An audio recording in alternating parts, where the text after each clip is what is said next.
For today's video, pupunta kami sa field trip namin this year. So yan, madaling araw yan, 4 AM ng madaling araw. Kailangan namin bumaya, kailangan namin umalis ng maaga para sa maaga ang biyahe dahil malayong pupuntahan. Ayan yung aming bus, yung mga kasama. So, 5 bus po kami, mayroon pang extra van, mayroon pang mga ibang mga sasakyan na kasama. So, marami talaga kami.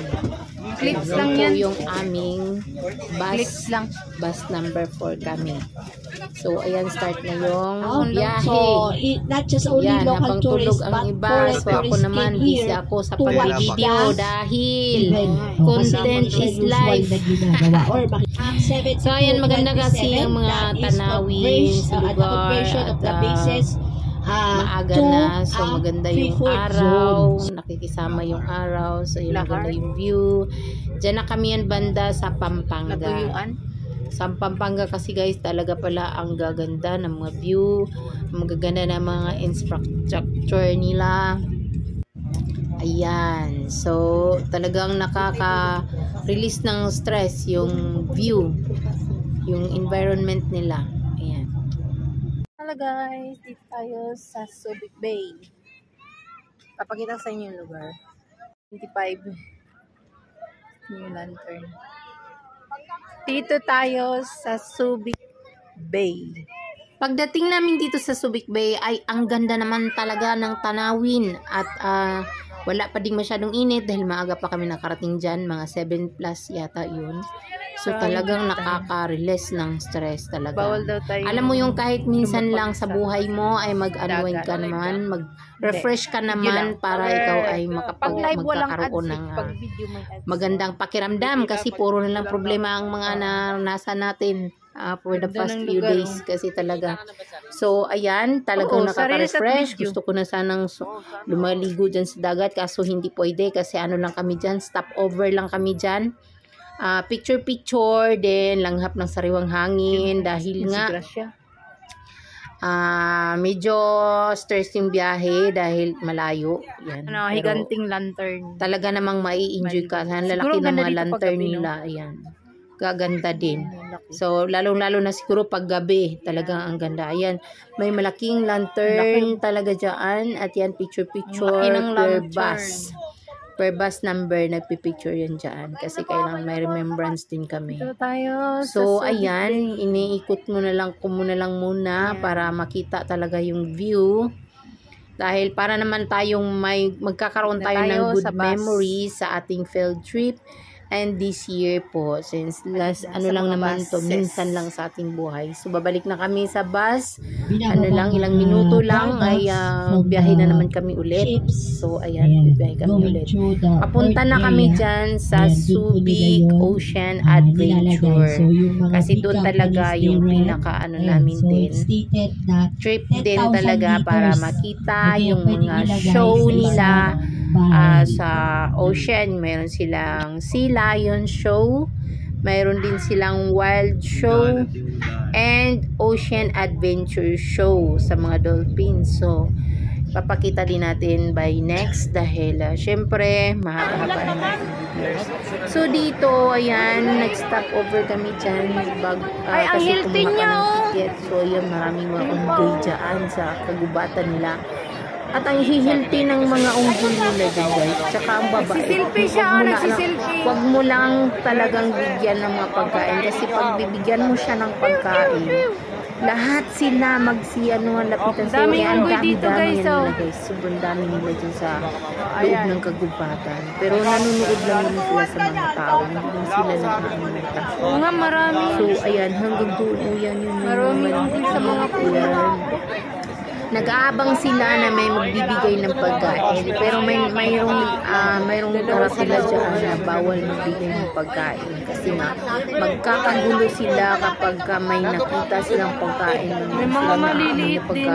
So talagang delikado din para sa iyo, kaya nanonood lang, panoorin mo lang sila. Pero bawal daw silang pakainin. At yung mga unggoy nila dyan, mahahaba ang kanilang mga buntot. So ayan, papunta na kami dyan sa mga shows. Ayan. So, ang gaganda kasi ng mga view dyan. Fresh ng hangin. Talagang nagbibideo muna ako bago kami pupunta dun sa Wild Show, sa Sea Lion Show, at sa Ocean Adventure Show. Pero next ko ng video i-ano yun kasi sobrang haba na ng videos. So ayan, papunta kami doon na sa first show. First show muna yan. So ang ganda kasi ng mga paligid, ang ganda ng mga plants nila, mga puno. Talagang nakaka-refresh talaga habang ikaw ay naglalakad papunta doon. So ayan, para naman makita ako. Explore lang tayo saglit. So, yan dito naman, ang nai-enjoy talaga ako sa mga views nila kasi yung mga hindi crowded yung kanilang yung mga visual nila ng mga pictures or yung mga nila sa paligid kasi talagang more on plants yan. At ang ganda ng water, sobrang linaw talaga pero bawal lang kasi kami dyan maligo guys kasi may mga dolphins. May mga shark dyan. Bawal talaga maliguan. Sobrang lalim daw talaga dyan. Hindi talaga ina-allowed na may maliligo dyan. So, ayun lang, lang yan dyan. Talagang pinangangalagaan nila. Bawal din daw talaga dyan. Aquarium. May mangingisda. Pinababawal talaga nila. So, ayan, papunta na kami dyan. Yan yung aming tour guide. Kasi ang dami-dami nagpipild trip dyan guys. So, kailangan talaga mayroong tour guide bawat bus. Bawat bus number. May tour guide. Ayan. So, dun muna kami first nagpunta sa aquarium. Yan. Mayroon silang malalaking mga aquarium. That's not a show. Pwede mo panoorin pero bawal. It was just an aquarium. Distract. At bawal yung flash ng cellphone. So, ayan. Marami silang iba't ibang fish. Ayan. Ayan yung Sea Lion view. Sea Lion viewing. Dun sa upper niyan, dun sa pinakataas, doon kayo nilipod ng lion. Yan, talagang ang babait ng Sea Lion. Yun yung underwater view nila sa Sea Lion. So, pagdating dyan naman, papunta na kami muna. Doon iikot muna kami dahil may oras pa para sa pag-ikot-ikot at makita mo yung buong view nila. So, hindi pa naman nag-start yung show. Ayan. So, nagpunta muna kami doon sa may mga wild animals nila. So, ayan, ang gaganda ng lalaki ng mga birds nila dyan, guys. Ayun yun. Yan, mayroon silang pikoy sa Bisaya. Pikoy. Yan. Saka ang babae kapag tinatawag mo sila, sila, nagre-respond sila. Ayan, talagang nakaka-goodbye. Uy! Ayan, laki niya yung tinatawag na kalaw. Ang laki niya, laki na niya. Sumasagot niya siya. Ang babait ng mga wala. Then, nagpunta kami dun sa fish spa. Pero hindi namin sinubukan. Kasi wala ka namin time halos. Ayan. Pero kapag pagpunta mo dun, enjoy lang talaga. So, may enjoy mo yan lahat. So, ayan na. Nag-start na yung ating wild show. Birds, reptiles, insects, vertebrates, and other categories. In short, Hala, ang cute! Wow! alright. Nakikinig talaga Now, sila, as no? you can see, because of their colors and appearance, they are very obvious in the wild, right? Yes. Hey, that's why they are easily caught and eaten. Yeah. But don't worry, some of our animals are designed to. Okay, how about in the middle? Sleep over. Okay, how about on the other side?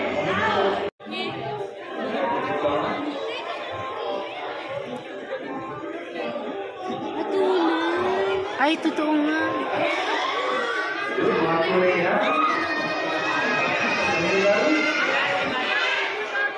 Alright, so our little friend here, he's a Philippine Scots owl, and his name is Jay. Alright, his name is Jay. And he has a friend, a bigger one. Wow. His name is Maximum. Now, Maximum is a Philippine eagle owl. So, in Filipino, ang tawag natin sa kanila ay? Kilawin! Ha? Yes, sir. Owl. Anong tawag, sir? Kilawin. What did I? Mulawin. Wago. Yeah, they are nocturnal like this. They are more active during nighttime. Yes, they have amazing eyesight that they can catch a meal even in complete darkness. And they have a specialized feathers, just like this, that helps them muffle their sounds. In short, they can fly silently, so they can catch their prey more easily. And lastly, can you guess how many degrees can owls rotate their heads? That's what? 360, patay yung owl. That's too much. 180, kulang. 200 plus. 240 kulang. So 50. To 50. Yes, you're right, sir. Yeah. Owls can rotate their heads to up to 270 degrees only. Hindi po 360. I sources of two. Okay, so habang bigyan for John, Jay, and Maxine Woods. Alright, thank you so much, sir. Luna, our Oh my God. also known as a Berka. Now, as you can see, who's quite easy on that bike, and he can have a huge tail.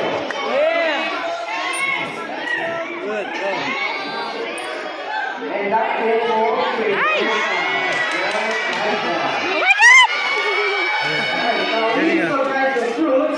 These very small animals and living creatures, they are omnivores.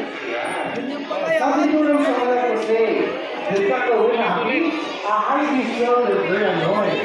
They will howl, guard, and heat. And they use the common sulfur smell to mark their territory. Great job, Judah. And they also have a very unusual hind feet that they can turn them backwards. So they can walk straight down in that front and first, just like that.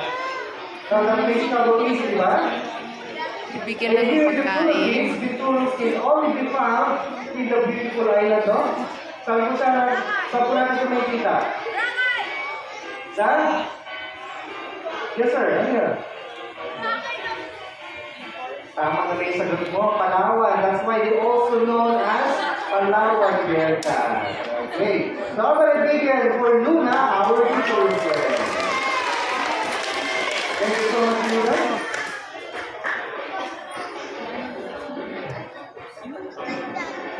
Okay. Thank you so much. Okay, now let's move on. Right. The world's only flying mammal. So this is bamboo, our male giant fruit bat. Okay. Now I say giant because they are one of the largest plants in the world. When they are full grown, they can reach the wingspan of 5 feet long. So you know bamboo? Right. Now bamboo has 5 toes in each foot and 4 fingers with those delicate and stretchy wings.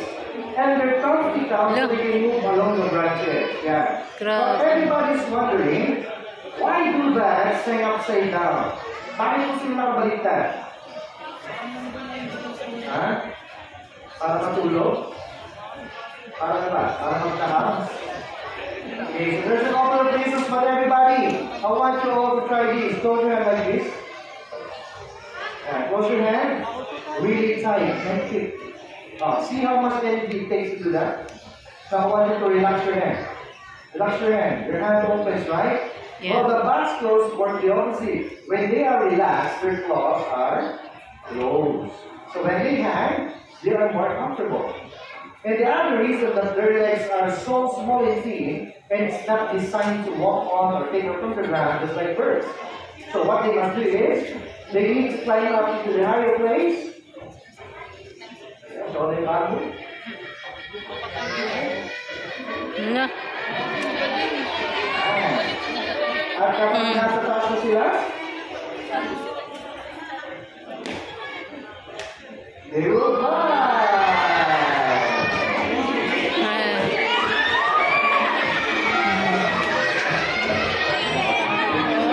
In the bamboo, Ikot lang talaga siya. now a butterfly. So hindi ba? Sobrang bigay for that.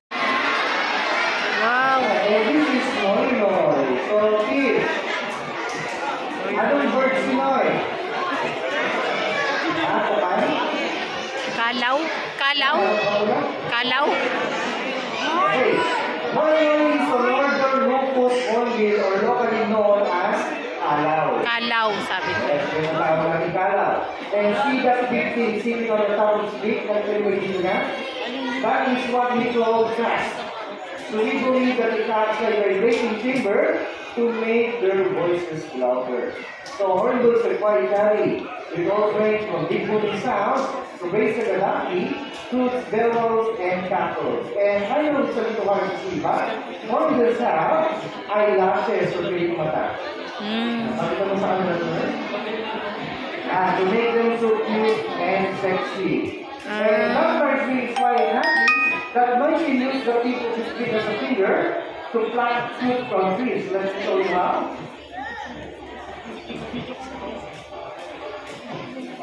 Okay, so now you have banana, grapes, and melon.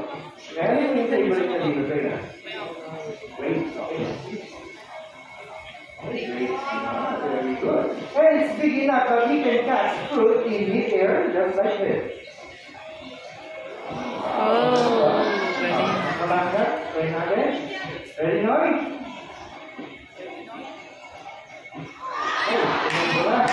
Okay. Okay, sino yung gusto mo try? Okay, gusto mo try. Okay, let's go. Let's go.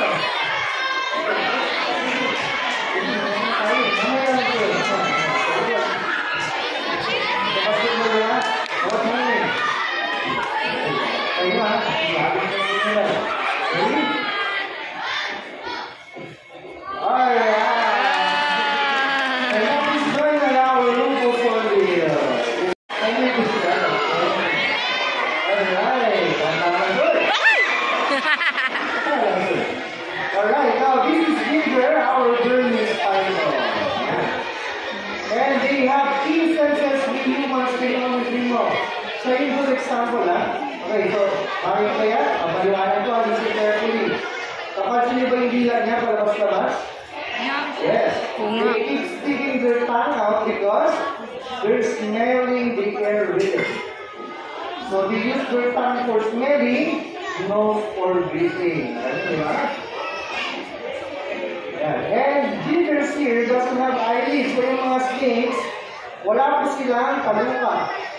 So their eyes are always open even though they are sleeping. But it's protected by transparent scales called spectacles. Katulad po yan ng mga contact lenses. Okay.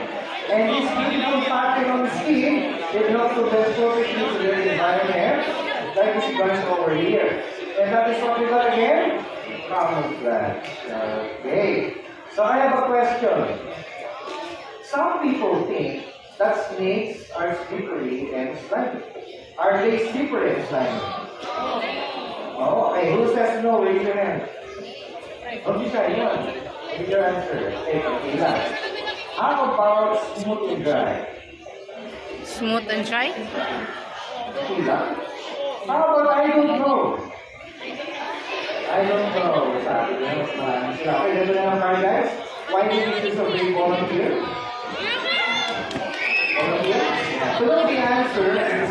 Welcome to our community auditors. Alright. So what is your name? Anne. So Anne, are you afraid of snakes? Yes, okay. Okay, tapos si ma'am. Don't worry, we will have to get over that fear. So, sino pong kasama ni ma'am? Your family po. Okay, hello po. Any last words for her? That's good. So, we're going to play a little game. All you have to do is follow my very simple instruction. Are you ready? Okay, so you guys got me. Peter. Oh my So God. First, I want you to touch Peter's tail just like this. So, hold mo siya dito, ma'am. And underhand, slide like this. Oh my God. Ayaw ko talaga. Ayaw mo yan, ma'am.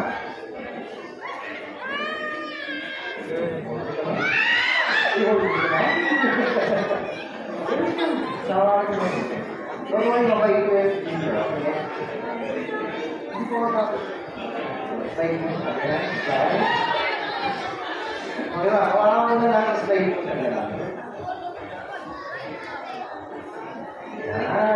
Okay, next. Dahil takot ka pa rin, I want you to feel down his body from here Down Mas lalo. to the tail. Dalawang kamay po na sa. Let's go.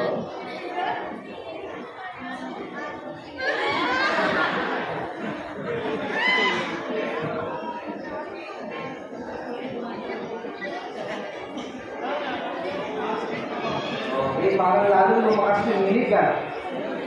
O dahil takot ka ba rin mga last thing to is touchdown? Sa ulo. Don't Oh my worry. God. Kumain ba to? Hindi pa kumain. Or this. Okay na, all you have to do is like this. Okay, pakita mo na yung Ariel. Okay, mapakita niya na ni Ariel. Okay, so tataas sa kamay. Tapos, bilang tayo tatlo, then touch the head. That's it. Okay na? Okay, ready? Bilang tayo tatlo. Okay? Ready? 1, 2, 3. That's it.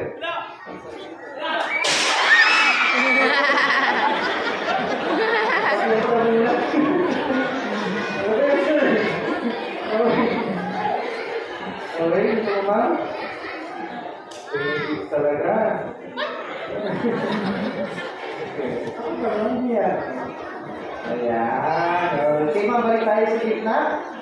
Now, everybody is waiting for your answer. Is this slippery and slimy or smooth and dry? Yes, you're right. Dahil tama ang sagot mo, picture muna tayo.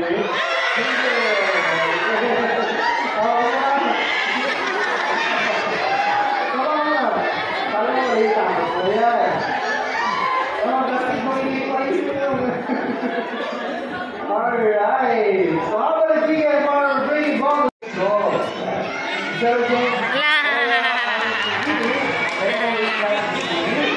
And you had so much fun together.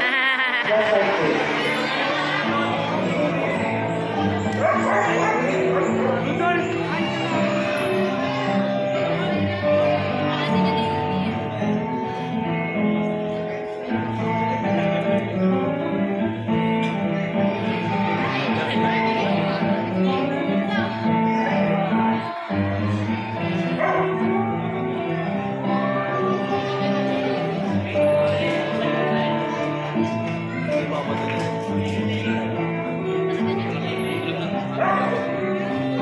Ang galing ah.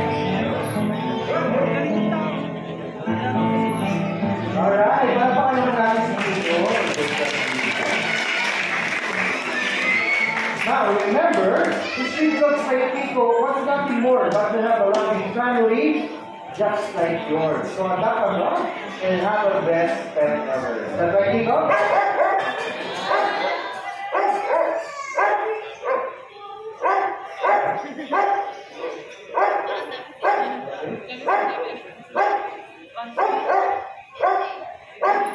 Kumabay natin yan. Ano yung sabihin ng trainer? Yes. YPS. Mahapay yung sa bahay. Ganda na. How about the ready by? Where you go? Bring it back to them. Bye-bye.